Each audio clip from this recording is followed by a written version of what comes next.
Good morning, good afternoon, good evening from a very cold Nairobi. Thank you all for joining us for this important session.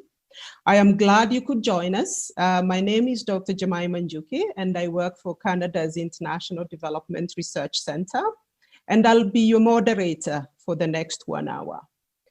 The theme of this session is nutritious foods, creating demand for African products that fuel diverse, healthy diets with the safety and quality that every consumer needs. In this session, we'll be zeroing in on the findings of the UN report on the state of food and nutrition in the world 2020, and reflecting on how we can use this opportunity that we now have to build back a better, healthier, and inclusive food system. I know we'll talk about this later in the session, but I would just like to give some numbers from the report, just so that I can frame the urgency of the issues that we are dealing with. Nearly 619 million people are hungry. 750 million have severe levels of food insecurity.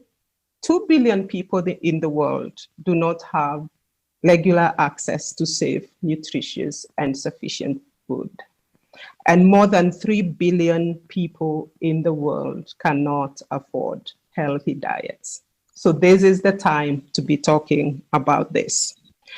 And we know that with the pandemic, these numbers are expected to increase.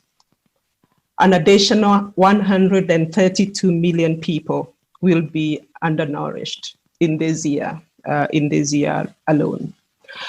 But we also know that it doesn't have to be this way, and especially if we can craft together and build a better food system that is equitable, that is sustainable, and that delivers food for all. Now, I'm very aware of the theme for this session because we know that for Africa to nourish and not just feed itself, our traditional cereals, our fruits, and our vegetables must be part of this healthy diet.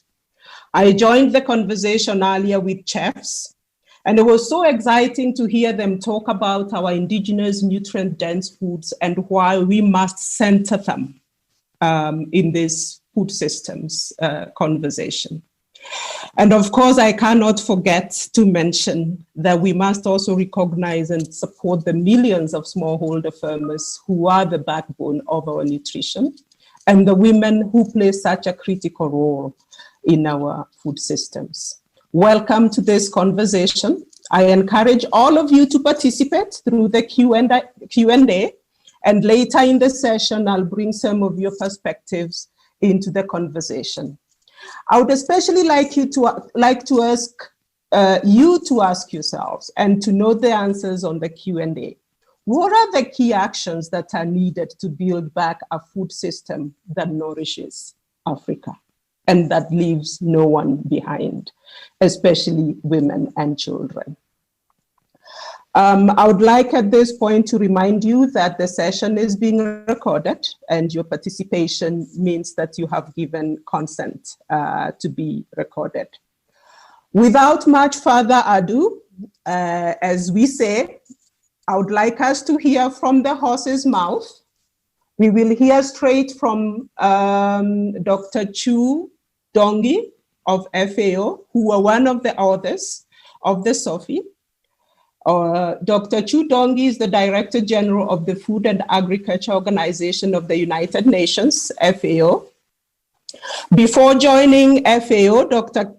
Chu served as China's Vice Minister of Agriculture and Rural Affairs, where one of his achievements was to promote inclusive and innovative development and make sure that information and communication technologies were available to rural farmers, so that millions of farmers could use their phones as a new farming tool. Dr. Chu will help us frame the challenge and provide us with a vision to build back better. Dr. Chu, over to you. Thank you, Moderator Jemima, and it's my pleasure. Excellencies, dear colleagues, ladies and gentlemen, good afternoon from Raw. I'm very pleased to see you all safe and healthy on this important visual conference. Agencies and extraordinary collaboration must characterize all our discussions on the issue of nutrition and agro-food system in Africa. If we are to overcome the regional enormous challenges to ensure access to the safe, nutritious, and sufficient food for all people all year round, and eradicating all forms of malnutrition, no hunger, and no one behind. Let me share with you, as moderator already mentioned, some key data, some main findings of this year's State of the Food Security and Nutrition Report, SOFIA, that FAO produced together with our colleagues from IFAD, UNICEF, WFP, and WHO. SOFIA report paints a worrisome picture of the food security situation in Africa. The Africa region is significantly off track to achieve the Sustainable Development Goals, especially eliminating hunger by 2030. Even before COVID-19, in 2019 alone, there were 235 million hungry people in sub-Saharan Africa. Over 600 million people will experience moderate or severe acute food insecurity. Africa has the highest prevalence of undernourishment, more than twice the global average, and also has the fastest growth in the number of the hungry people compared to the other regions. COVID-19 and other pressures on food supply chains, such as the fall armyworm and desert locust, are threatening food security, nutrition, and economic prospects in Africa in unprecedented ways. There are more and more considerable risks that the current public health crisis could become a food crisis, further increasing the number of people facing acute hunger if we don't act to protect and enhance the resilience of the most vulnerable population. The SOFIA 2020 report goes into details about one of the major drivers to this rising hungers, namely that the nutritious and healthy food is beyond the purchasing power of many Africans. Huge number of people in sub-Saharan Africa cannot afford a healthy diet. In some countries of the region, the cost of a healthy diet is between 4 to 7 times higher than average food expenditures. The economic fallout of the COVID-19 pandemic could increase these numbers and make the situation even worse. FAO's preliminary estimate of the pandemic's impact on food security and nutrition indicate that globally, an additional 83 to 132 million people might be undernourished by the end of 2020. Ladies and gentlemen,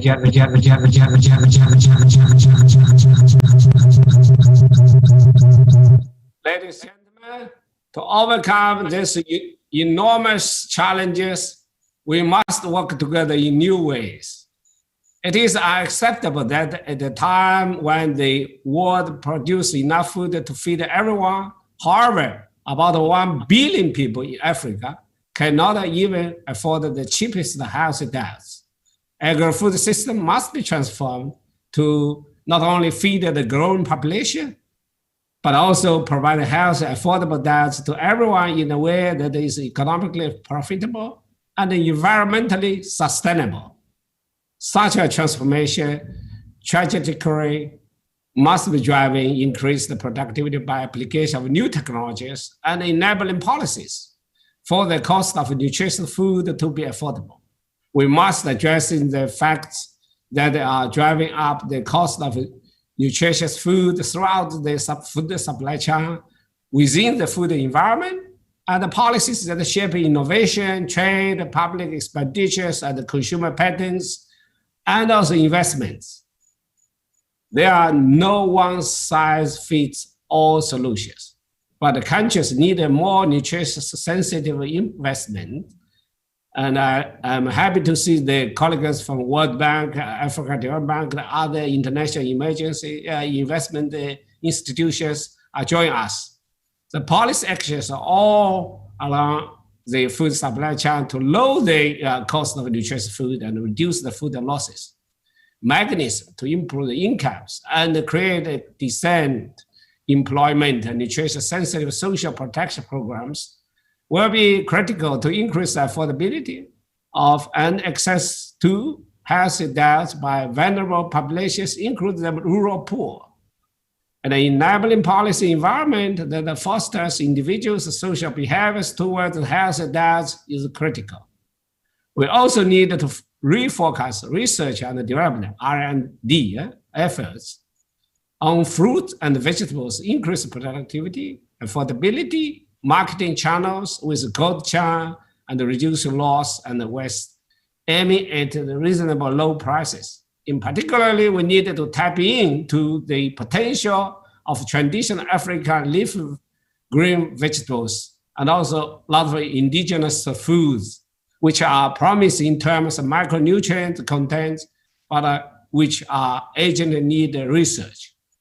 The software report also found that public investment in raw networks in Africa could help raising the affordability of nutrients adequate diets by reducing cost of irrigation and transportation. Next year's UN Food System Summit is an opportunity to supercharge efforts towards the inclusive, affordable, and healthy agri-food systems. As we are witnessing every day, the COVID-19 pandemic is forcing everyone to live and work in a new normal ways. FAO is using a comprehensive COVID-19 response and recovery program to support the countries in preventing food emergency during and after the pandemic, while working on the media to long-term development responses for food security and nutrition. In responding to the crisis, we need to build back better, as this theme showed that. Through the high productivity, more diversification, greater resilience, and with nutritional smarter interventions, and by supporting vibrant private sector, increase small to the medium enterprises to create quality jobs. In short, building back better requires a food systems approach by 4 betters, namely better production, better nutrition, a better environment, and a better life for all. The agro-food system transformation requires innovation with enhanced use of technologies and the digitalization of agriculture to remodel practice, good agricultural practices, GAP, and solutions to the challenges. FAO, we are here just to establish international platform for digital food and agriculture. It's an open platform to all, to government and the private sector and NGOs, civil societies, and academia. All the key players are welcome to join. It also requires partnerships that they are bigger, deeper, and wider than ever before. Through FAO Hand in Hand initiative, which is owned and led by the members, we are collaborating with member countries to connect them with big data and donor partners. By accelerating agricultural transformation and sustainable rural development, initiative works to eradicate hunger, food insecurity, and malnutrition. FAO looks forward to collaborating with you, all of you, to make healthy diets affordable for everyone in Africa. Let us work together towards achieving the food security, ending hunger in the world, and the nutritious target of 2030 agenda. Beyond that, towards Africa Agenda 2063. Thank you. Over to you, Ms. Moderator. Thank you all for your attention.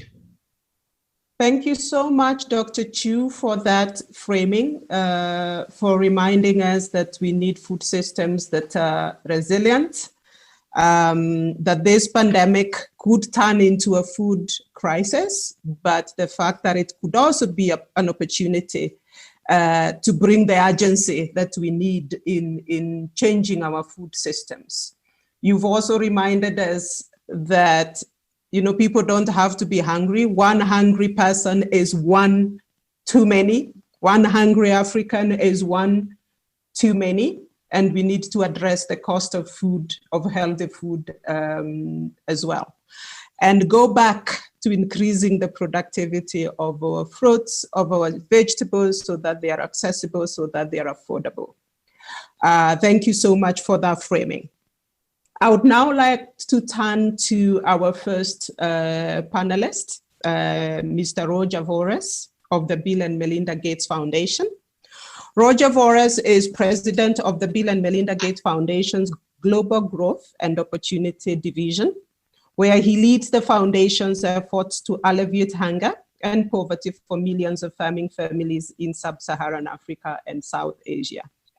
Prior to his current role, Roger was director of the foundation's Financial Services for the Poor program. It's such a pleasure to have you here, Roger. One of the things that Dr. Chu talked about is the hidden costs of our current food system. And these hidden costs could be in relation to health or climate change, which means that we could have huge cost savings if we actually shift towards healthier diets that are inclusive and that include sustainability considerations. But we've been talking a long time about building better food systems. We cannot just continue to talk about it. We must now put our efforts and our resources where our mouths are. What do you see as the pathways to build back a better, healthier, inclusive, and sustainable food system? What must we do now? What must we put in place? Roger. Thanks, Dr. Njuki, for the kind introduction. And it's great to be with you all here in Africa virtually today. I look forward to, I hope, a year from now, the next AGRF, when we're all physically together again. I appreciate, Dr. Njuki, the question, because I think that, as you said, I lead our Global Growth and Opportunity Division at the Foundation, which oversees our agricultural investments here in Africa. And one of the things that stands out is that while the Foundation believes that everyone has a right to live a healthy and productive life, that we won't get there in our poverty alleviation goals without smallholder farmers being at the center of that. Because we've seen around the world that building wealth, coming out of poverty, and food security, that smallholder farmers are essential, and Africa is no exception to that. As we know, the effort to transform agricultural sectors across Africa was challenging before the pandemic hit. Many farmers were already dealing with a surge of climate-related stresses like droughts, floods. In East Africa, farmers were battling huge swarms of locusts and fall armyworm, which Dr. Chu mentioned as well. We need to keep these challenges top of mind, because overcoming them will determine whether we can really build back better. I was asked to describe the pathway for building back better with a focus on the need to improve access to healthier diets. In many ways, it involves staying on the same path we were on before the pandemic hit. It's a path focused on sustainably increasing the productivity, income, and resilience of African smallholder farmers. The Malabo Agenda remains the roadmap for achieving this transformation. The recent biennial review of these commitments show that the pace of progress is too slow, but it confirms that agriculture remains the engine of Africa's economic recovery and future. Here's why agriculture is the key to building back better, and I hope Dr. Njoki answers your question. It starts with the fact that in Africa, malnutrition is a symptom of this poverty. Right now, the poverty line is about $1.90 a day, but the recent SOFI report found that eating a diet that provides basic nutrients costs about $2 a day. And a really healthy diet costs about $4 a day. We know that in Africa, the majority of people depend on agriculture for income. That's why economic growth in African agriculture sector is more than twice as effective at eliminating poverty compared to growth in any other sector. So if you want to generate the income that can help smallholder farmers eat a more nutritious diet, your best bet is an agricultural transformation that reduces poverty in rural communities and makes healthy diets more affordable Before the pandemic hit, it was clear the transformation was not possible unless Africa farmers could adapt to climate change. That's why adaptation must play a big part of the Build Back Better movement. There is evidence that in the next few decades, bean production in Africa could drop by 20 to 60%. Climate impacts also increase food prices. And even when harvests look normal, high levels of carbon may be reducing key micronutrients or affect iron and zinc ability to be absorbed. However, we believe the right kinds of tools, technologies, and support, African farmers can overcome these challenges of climate change. Last year, the foundation joined a coalition that's providing $650 million to CGIAR Global Network of Agricultural Research Centers to help smallholder farmers adapt to climate change. That work includes major effort to breed new generation of climate-smart varieties and to make sure that they reach the hand of smallholder farmers through a robust NARS network. For example, CGIAR breeders are developing new varieties of beans, millets, chickpeas that can handle the higher temperatures and drought conditions. They can provide African farmers with new varieties of hardy sweet potato that are naturally rich in vitamin A. But while the $650 million seems like a lot of money, and it is, far more is needed because this is how Africa builds back better. With a surge of support for smallholder farmers and African food systems that can overcome shocks from any source, outbreak of infectious disease, locusts, corrosive effects of climate change, we think we can build an African resiliency and strengthen the food system that's desperately needed as we come back from the pandemic. We're living through an incredibly difficult times. We cannot lose sight of the enormous opportunities available in Africa. I continue to believe farming and food production can be the right foundation for a bright future. And I'm honored to be with so many key panelists today and look forward to hearing their thoughts as we work together with our partners to see transformation, and we can come alongside you wherever that's possible. Thank you very much for having me. And Dr. Njuki, it's so lovely to see you again, even virtually. And thanks for hosting today's panel.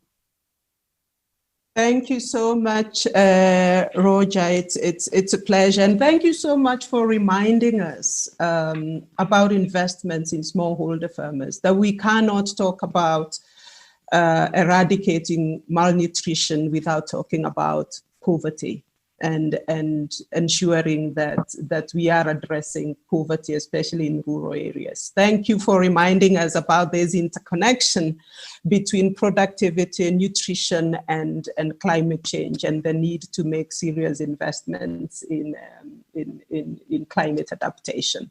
And the shout out to the Malabo Declaration, because that's still the accountability mechanism that African governments really have to follow up on and to make the right investments. And we'll hear that later about what the progress some of the countries are making.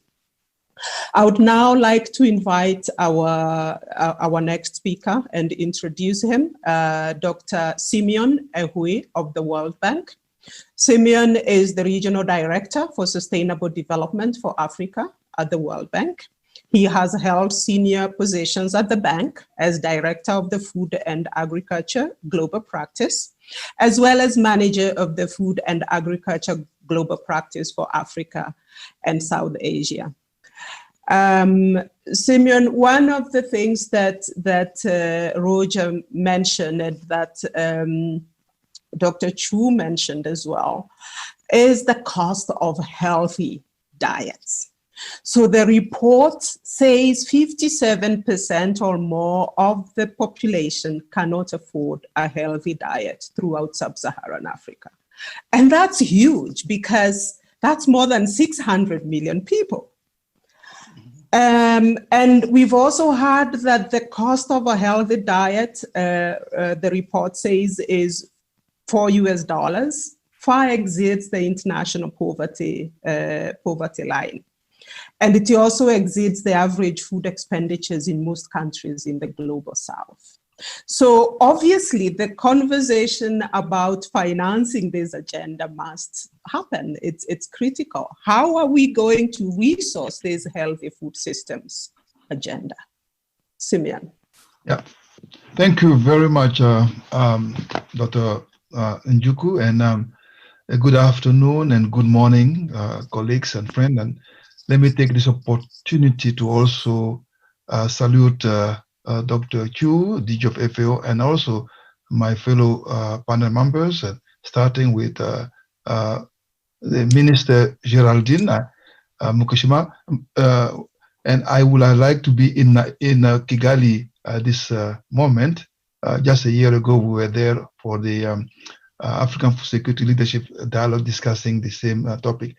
I would like to also salute Martin Fregene, my friend and colleague from the African Development Bank, and also Roger Warris from the Gate Foundation. On behalf of the World Bank Group, I would like to thank the AGRF Secretariat and the government of Rwanda for their leadership in hosting this symposium on achieving sustainable food systems in Africa, and also the collective action needed to build back better. Today, I would like to really share 3 reflections.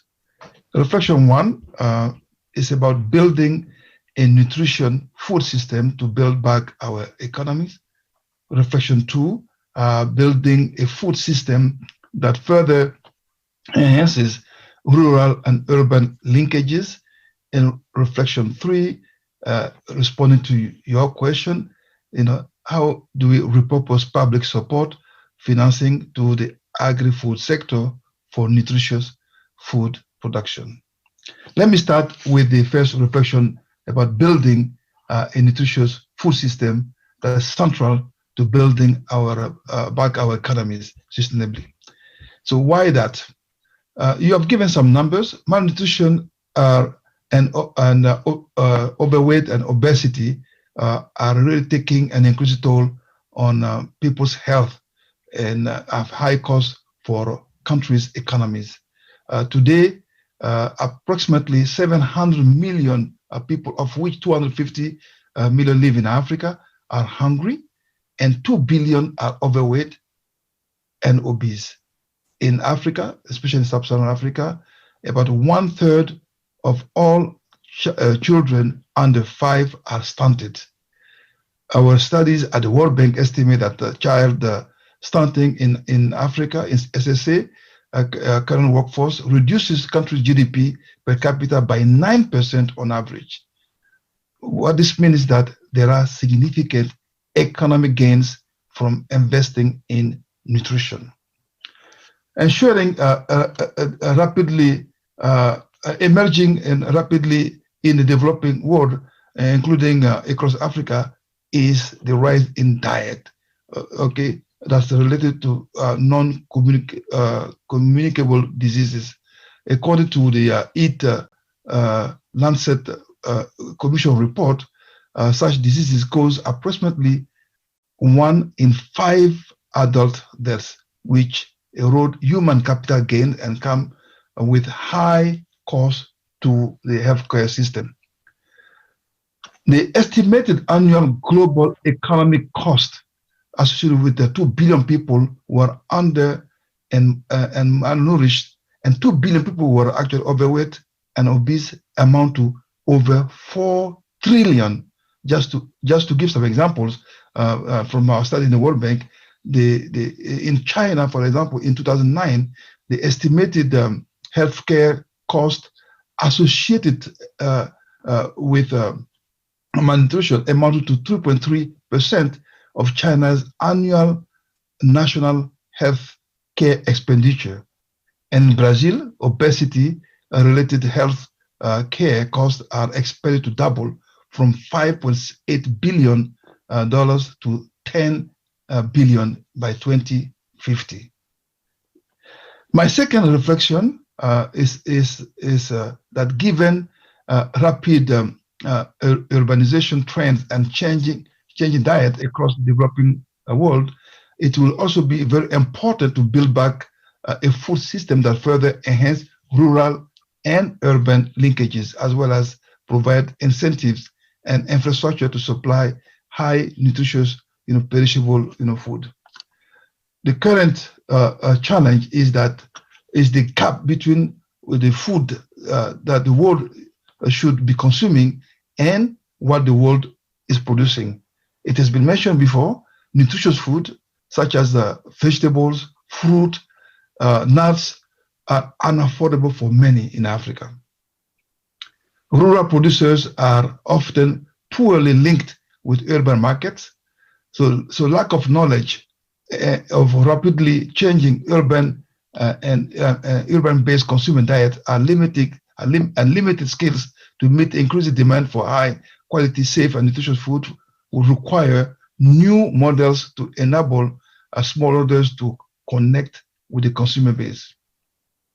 The lack of cold chain and post-harvest market infrastructure needed to targeting urban consumers has already caused a gap between supply and demand in the food system, as we have seen as in the case of COVID-19 related lockdown restriction, as farmers face challenges in accessing markets.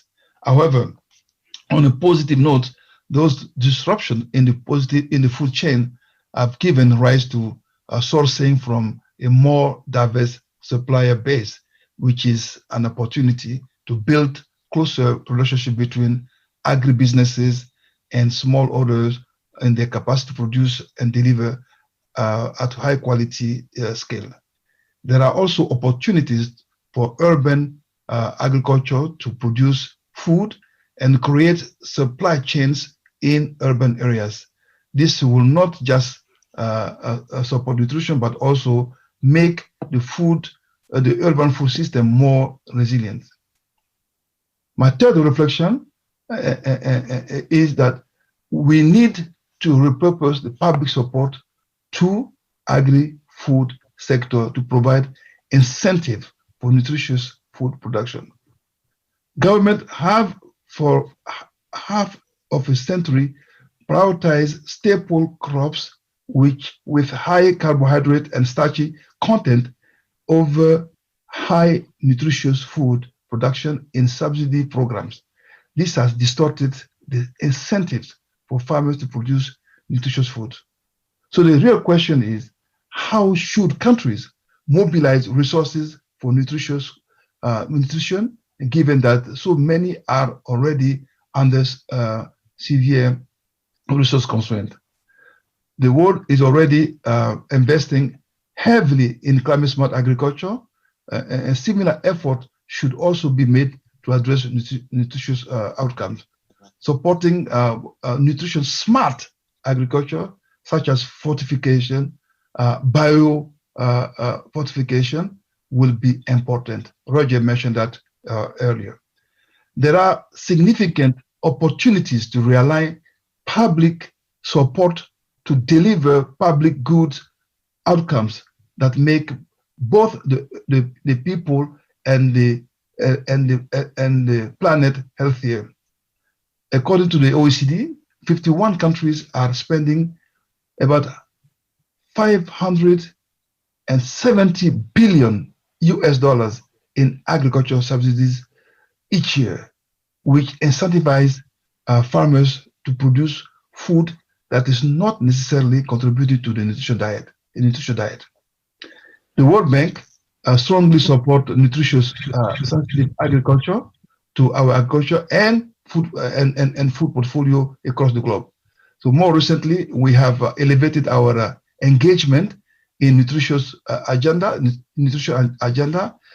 through nutrition smart agriculture intervention that's introduced a set of agriculture and agro processing technologies and practices that are improving nutrition and improving farm and agri-business level productivity and revenues. We can give several examples, for example, in DRC, where we are intervening in this area. The World Bank stands ready to provide support both through our analytical studies as well as helping government to repurpose the current public resources. Africa is at an unparalleled situation and that requires unparalleled response. And people are counting on us to deliver. So my call will be, let us rise to the challenge. Thank you, Dr. Njoku. Thank you so much, Dr. Ehui, for those remarks and for that last call that we all need to rise and act. One of the things that I take from your interventions is that we also need to think about this cost of healthy diets in a relative way, because the current food system has a lot of hidden costs, as I said earlier, in terms of climate, in terms of NCDs and other health-related costs, but also the need to repurpose public expenditure so that we are not just looking at climate-smart agriculture, where we've had a lot of investments, but adding the nutrition-smart agriculture to that concept as well. Thank you so much. I would now like to go to our next speaker, Dr. Martin Frehene. Martin is the Director of Agriculture and Agro-Industry at the African Development Bank.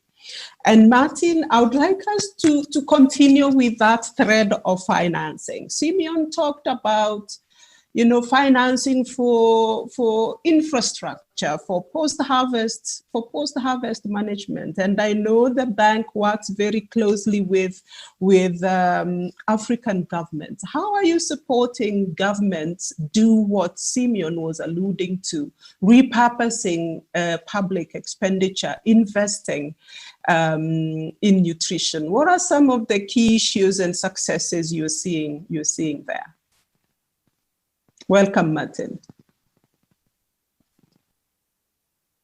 Thank you very much, Dr. Njuki, and it's a pleasure to be here on this eminent panel. It's good to see Honorable Geraldine Mukashimana again. Also good to see the DG of FAO and Dr. Dong Yu, and also my old colleagues Simeon and Roger. First of all, there are two things I'd like to mention, in starting. First of all, is the statistics that the DG of FAO referred to, that even before COVID-19, 22% of Africans in sub-Saharan Africa were already malnourished. That's true. And the other one is what was referred to by Roger, and the truth is that it's all tied to poverty. Because if you earn less than $1 a day, how are you going to be able to afford nutritious vegetables and eggs that probably cost maybe $2 a day per person? So we need to put that at the back of our mind that the biggest drivers of malnutrition are actually poverty and just the very poor supply chains of these foods from farmers to the urban centers. For example, 60% of all food consumed in Africa are consumed by urban dwellers, people in the urban centers. But we all know that currently urban population in Africa is probably less than 50%, but 60% are consumed by them. A recent study in Nairobi showed that in urban populations, at least the low-income quantile shows that some 46% of children are stunted. Even in the urban areas where there's a lot of food, you still have stunting among the low income. It all has to do with poverty. So two things we need to do is we need to bring down the cost of food. We need to make more efficient the cost of marketing food, getting food from the producer to the consumer. Increase the productivity so that the unit cost of food comes down, and then make it more efficient getting to the consumer. What the African Development Bank is doing, working very closely with our regional member countries, is essentially four things. The first is raising productivity. And the African Development Bank, working with the CGRF centers that Roger had mentioned, we launched what we call it Technologies for African Agricultural Transformation, whereby we take the best technologies from the CGs, not just the staple crops, but even the high nutrition food crops, like the orange fresh sweet potatoes, like the high iron beans, and another crops like that, like poultry, and we take it and then we try to help to, overcome the market failures of why this new varieties cannot get into farmers. We work with the seed companies, to bulk up in the seeds or the breeds. We also work very closely, with the key, actor, agro dealers to make sure it gets to the farmers. That's an investment that right now exceeds about $500 million, both the centrally managed tax and also the investment at the country levels. But secondly, we all know that there are a lot of gaps in nutrition. How much food is being consumed? What kind of food is being consumed? What are the drivers? There's a huge gap. So we have also launched what we call the African Leadership for Nutrition, whereby we create an index for each country. We see for each country what kind of foods are being consumed, what kind of bottlenecks are being faced, and then we work with the leadership in those countries to actually put in place a nutrition plan to begin to resolve those problems. ALN, as we call it, African Leadership in Nutrition, recently published an index for each country. How are they doing with regards to nutrition? That index is now publicly available. And then we now show it to the leadership, the president, and says, this is how you are doing. You need to do so much better in respect to this, with respect to that, with respect to this. But the third thing I'd like to talk about, perhaps the most important for this discussion, is when farmers produce foods, that food has to get to the consumer. It's been demonstrated that 80 to 90% of all foods produced in Africa passes through the hands of SMEs, small and medium enterprises, be it aggregation or third-party logistic, transportation, or marketing, or value addition. It all passes to SMEs.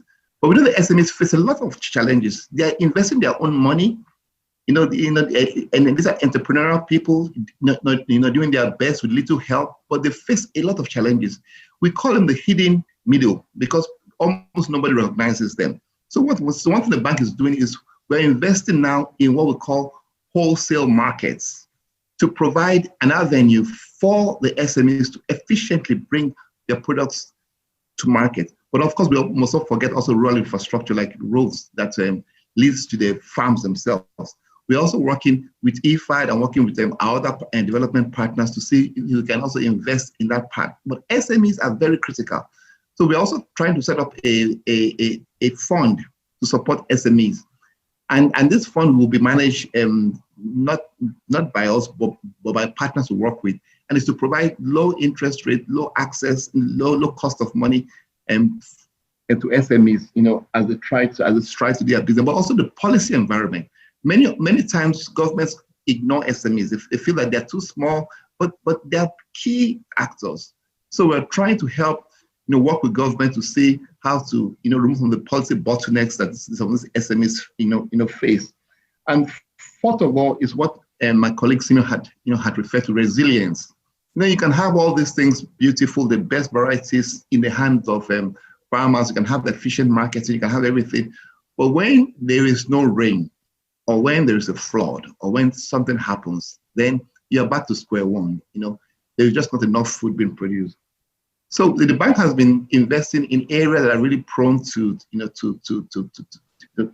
climate change, especially the Sahelian West Africa, and also the Horn of Africa and Southern Africa.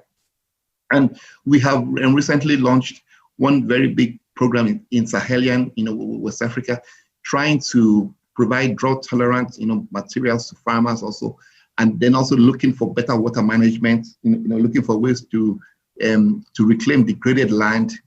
Very, very important, building resilience, because without that, sooner or later, we'll come against the reality of climate change.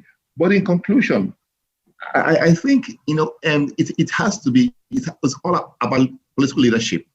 Governments in Africa have to actually be front and center, and I'm very happy that CADAP, that's the AU, through CADAP is making governments invest more resources in food production and also in nutrition. But government also have to take the leadership and come up with policies that will actually help the SMEs and the key actors to actually succeed, because that's the way it has been done in India. That's the way it has been done in the rest of Asia. That's the way it has been done in Europe. It's government creating incentives through policies that will attract, the private sector investment and attract development partners to work with them to ensure that people, can feed themselves properly. It is not rocket science. Today, it's almost like a straight, what needs to be done. But we need that political will, and we need that, that new investment from the private sector. Thank you very much, Dr. Njuki. Thank you so much, Dr. Frehene, for those remarks and pointing to some of the things that the bank is doing, the increasing productivity, and not just of traditional cereals, but also high iron, things like high iron beans, orange fleshed sweet potatoes. This is so important for providing the right micronutrients, because as I say, nowadays, we do not want to talk about feeding Africa. We actually want to talk about nourishing Africa, and those are so much needed. I also like that you've talked about the role of SMEs and this hidden middle where we actually have to invest in, that they are the conduit between the smallholder farmers that are producing the food and urban consumers. And a lot of those are women in the informal sector, and we have to think about how do we invest in them. And these policy incentives, very important. And that brings me now to our next speaker. It is my honor and pleasure to introduce the Honorable Dr. Geraldine Mukeshimana. Dr. Mukeshimana is the Minister of Agriculture and Animal Resources of Rwanda. And prior to that, the Minister Geraldine Mukeshimana worked at the International Livestock Research Institute, Minagri, and the National University of Rwanda. And she holds both PhD and master's degrees in plant breeding, genetics, and biotechnology. It is such a pleasure to have you, Honorable Dr. Mukeshimana. Now, a lot of what we've been talking about, actually, where the rubber hits the road is the country level. And so we are hoping that you'll actually put all this together in terms of what does it actually mean at country level. And we know Rwanda is one of the countries where you have a nutrition policy that takes a very multi-sectoral approach that recognizes the different roles of government, of private sector, SMEs, different levels of government, national and district level in terms of achieving nutrition for the country. But also where you're putting quite a lot of emphasis on some of your traditional crops and making investments there. So my question to you is, what are some of your experiences in Rwanda linking agri-food value chains and working with these multiple sectors? And what have been some of your successes and what still remains a challenge as we think about a food system that works for all Rwandans? Dr. Mukeshimana. Thank you, Jemima, and hi everyone. It's really a pleasure to see you all and hosting you virtually. I hope you are enjoying the hosting. Yeah. So it's really unfortunate that we cannot hug each other physically, but let me send you a virtual hug. So we miss you all, and it's really a pleasure to see you after almost 6 good months without seeing each other. So it's, I mean, that's where we are at. Let's hope that we are going to bounce back better as we are discussing. So coming to the main conversation, at the country level, as Jemima, you have mentioned, that's where everything ends. And all of I was looking at who is on the panel, so you people, you put me in the middle of all of these DPs, and I'm the only country woman to speak. So I think it's a tough question, because when it comes to the governments, they are having millions conflicting issues to fix. That's a number one thing to know. So it's good that we get all of these people to remind us what we need to do. but also to support us during the implementation. So when it comes to Rwanda, I mean, like that Martin and others, they mentioned about small scale farmers or smallholders farmers. So I want to say that in Rwanda, almost 100% of our farmers are small scale farmers. So that makes doing business be different, trying to shape models that can work for them because and for us, and try to nourish ourselves as a country, because these small scale farmers, they produce 90% of what we eat as a country. They produce 50% of our export needs. So they really do so much for us. That said, again, I think trying to sanitize the system so that the partners can, or private sector can feel comfortable to be in, that's a priority of our government. And with everyone here, we have been working together to increase our crop production, because I think nourishing us also requires that we produce enough. So producing enough and nutritious is a priority number one. All of us as Africans, we need to achieve, because other continents and the regions of the world, they managed to use science and technology to produce enough food and produce it cheaply. I think that's a goal for all of us as Africans, because when you look at it, we are lagging behind hastening the scientific and tools to produce food cheaply.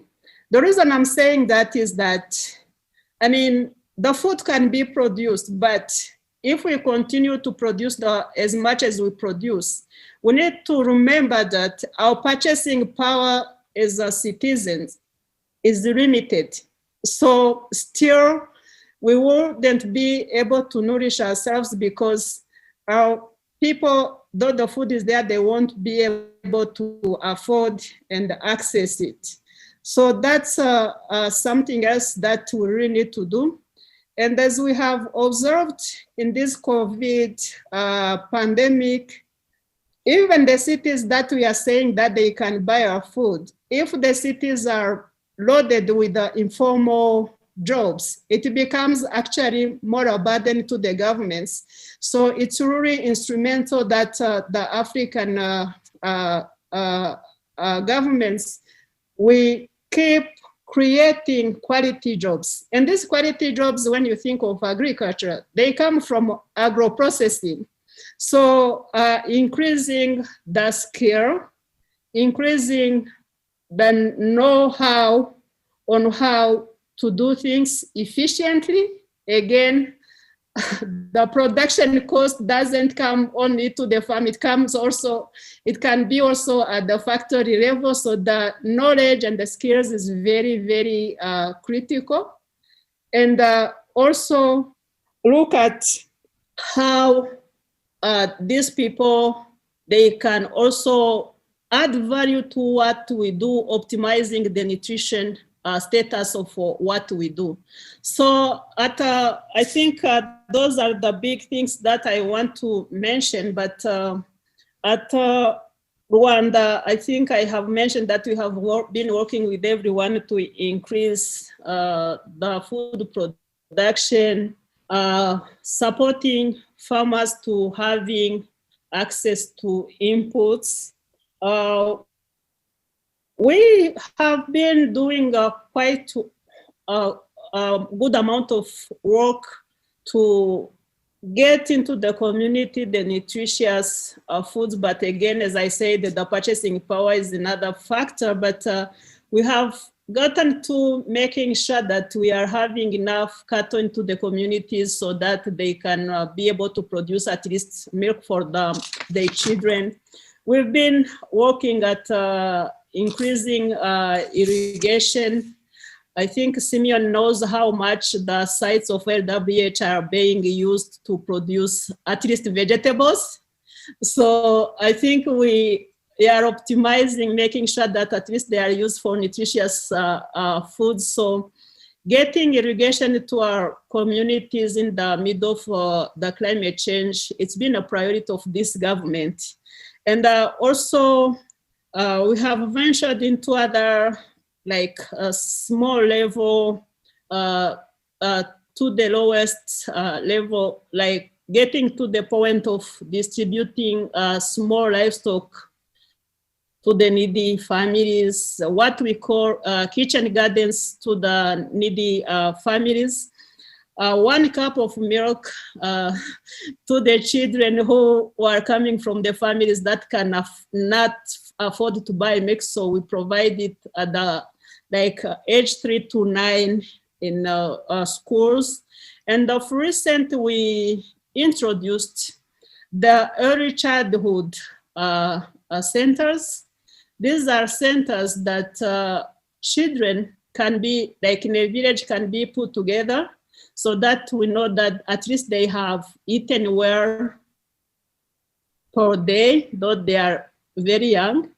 And we have also been partnering with the private sector so that all of these who are missing out the natural nutrients can be helped with the artificial fortification. So we also partnered with the private sector to produce fortified food. And again, we distribute them through the people who needs it. And what is allowing that, I think it's really important to use the ICT, be able to profile our households, because otherwise, if everyone is equal, it overwhelms the capacity of the governments to target the support where it is needed. So the use of ICT and the technology to profile our households and be able to target the support where it's needed, I find it very important. And in doing business, our government has been working hard so that we attract the private sector that can work with us.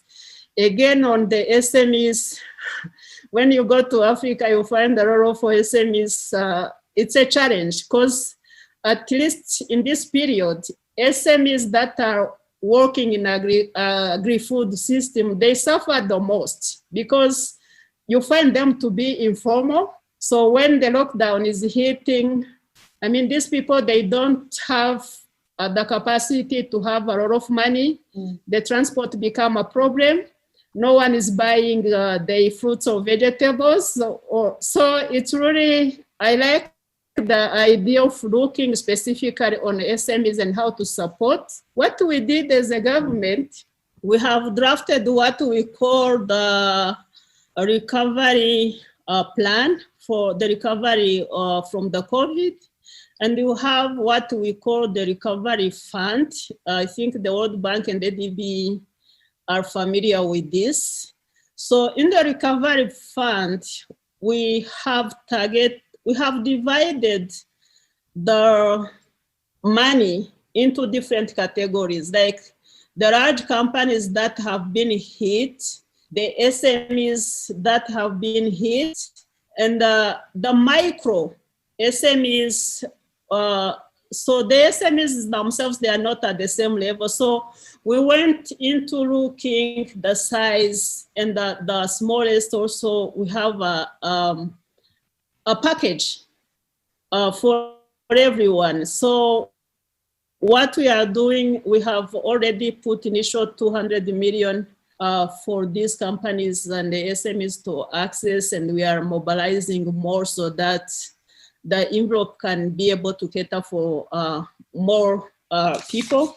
But that says, I still feel like the science, and it's really so needed to produce food, enough of them at affordable cost.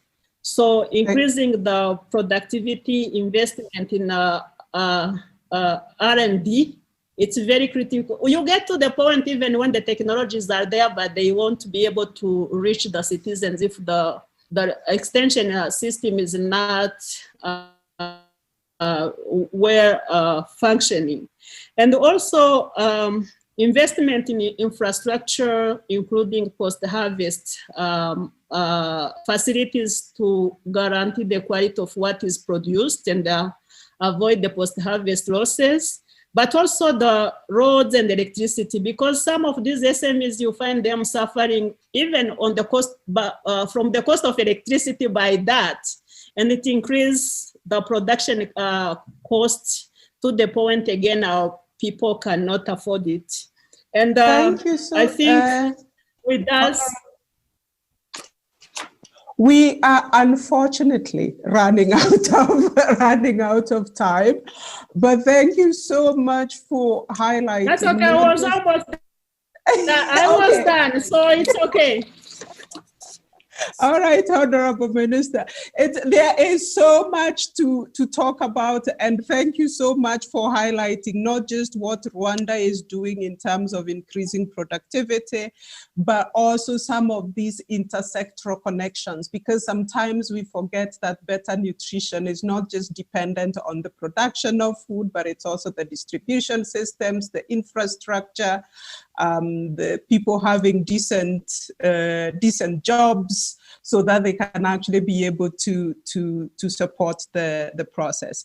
I've just been told I've been added 5 minutes, and what I would like to do with these 5 minutes is, rather than me summarizing all the rich things that you have said, we've talked about climate adaptation, we've talked about the cost of healthy diets, the hidden costs of our current food system, the need for putting African foods at the center of a sustainable and inclusive food system for ourselves, increasing productivity and making food production and distribution efficient so that we can reduce the cost of healthy diets, and that as actors from both within and outside the continent, including our development partners like IDRC, where I work, the African Development Bank, the World Bank, FAO, that we all have a role to play. What I would actually like to do is ask you to take just 30 seconds only, because we've talked about a lot of things, to tell our audience what is the one key takeaway that you want them to go with from this session. What are the immediate actions that we need to take? I'll start from Martin Frahene, very quickly. Thank you very much. It's just, in thinking about nutrition, people often kind of give it second priority compared to infrastructure. But there's no better infrastructure, no greater infrastructure than the brain infrastructure. Nutrition is about enhancing the brain power, especially of the younger generation, to deliver. So African fantastic. We need to prioritize nutrition, prioritize brain infrastructure. Simeon.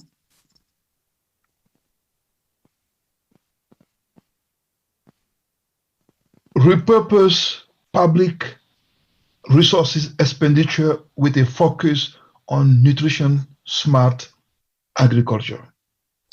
Repurpose public expenditure, nutrition smart. Roger. Similar to Simeon and Martin, I would say move from just thinking about agriculture as food security to an investment in the future of your people and investment in the future of your economy. Investing in agriculture is investing in the future of your people. Geraldine, Honorable Minister. Your one takeaway.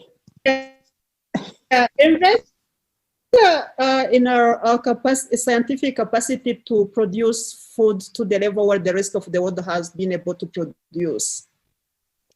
invest in our scientific capacity. And it is such a pleasure to have a Minister for Agriculture who's also an agriculture scientist. So we are aware of what this actually means for the continent.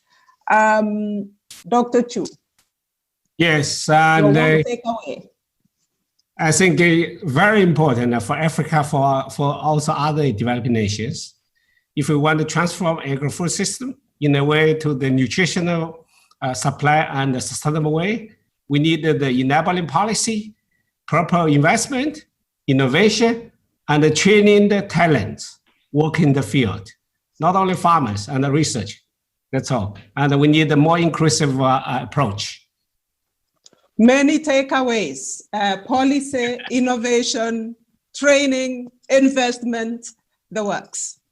Yeah. Thank you so much, everyone, for joining us. It has been such a pleasure being your moderator. Thank you so much for all the insights that you have provided. Thank you for those takeaways. And good evening, good afternoon, good night, everyone. Thank you so much to our audience as well for being with us.